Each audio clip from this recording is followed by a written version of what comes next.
think about setting a time limit for the check-in? I absolutely think that time limits are helpful for some people. I think they're even in the communication itself. You can have a time limit on the whole, and then you can also have time limits on sharing. You know, one person gets 2 minutes or 3 minutes to say what they need to say about a thing.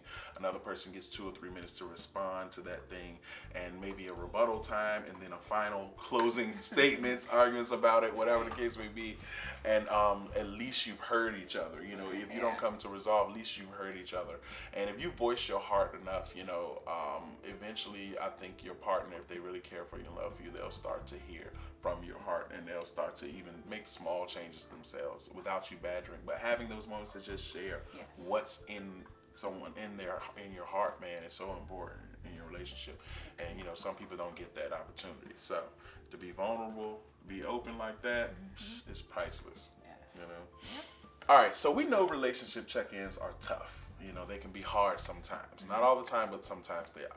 So what are some ways we can make sure that we don't take offense when we're having relationship check-ins? Because I think that's one of the biggest impediments sometimes to vulnerability is, you know, when people hear certain things concerned or somebody voicing concerns or issues, they immediately feel attacked. They feel, you know, like, okay, this is someone just badgering me with all my wrongs and all that thing. So I think not being offended is going to be super important for you to be able to have this conversation. So how are some ways that we can, you know, try not to be offended and I guess mentally prepare ourselves? The biggest thing is to remember that everyone is entitled to their own feelings.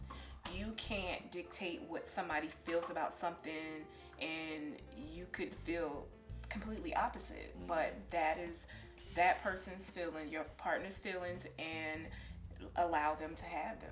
Allow them to have those feelings. You don't want to take it away. And if you really care about the relationship, you are going to want to do what it takes to work on it, hear the tough stuff. Nobody likes the hard conversations.